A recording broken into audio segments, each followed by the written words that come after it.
Aujourd'hui, de plus en plus de missions d'exploration partent explorer l'inconnu pour faire des recherches en observant et en cherchant à l'aide d'instruments scientifiques des traces de vie. Nous sommes les élèves de l'option sciences du collège Jules Solès et en travaillant sur Curiosité pour le concours C'est Génial, nous nous sommes demandé pourquoi n'y a-t-il pas de vie sur Mars comme sur la Terre.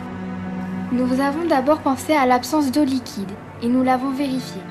Non, l'eau a coulé sur Mars car elle a laissé des traces d'érosion que nous avons vues. Et, pas de doute, ces traces ressemblent vraiment à nos rivières avec beaucoup de galets. Des galets transportés, usés et érodés par l'eau qui coule. Mais comment l'eau a-t-elle pu déplacer autant de galets?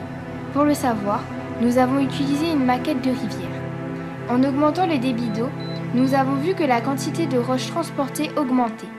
Et nous sommes donc sûrs qu'il y a eu des rivières martiennes avec un débit important pour trouver autant de galets.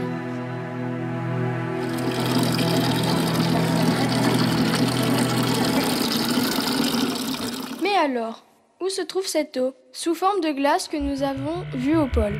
Après avoir mesuré la température de solidification de l'eau, nous pouvons dire que si l'eau liquide a gelé, la planète est plus froide. Pour avoir une réponse, il faudrait mesurer la quantité d'énergie lumineuse reçue par les planètes selon la distance du Soleil, mais c'est impossible pour nous.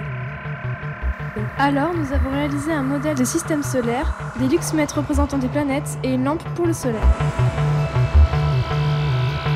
Les résultats montrent bien une diminution importante de l'énergie reçue avec la distance. Mais quelles étaient les conditions sur Mars pour permettre qu'il existe d'océans, de lacs ou de rivières? Quelles sont ces conditions particulières? Sans doute à cause d'un effet de serre aujourd'hui trop faible. Pour le vérifier, nous avons fait une expérience pour montrer le rôle de l'effet de serre sur l'augmentation de la température. Donc, pour qu'il y ait de la vie sur Mars, il faudrait augmenter la température et la pression atmosphérique.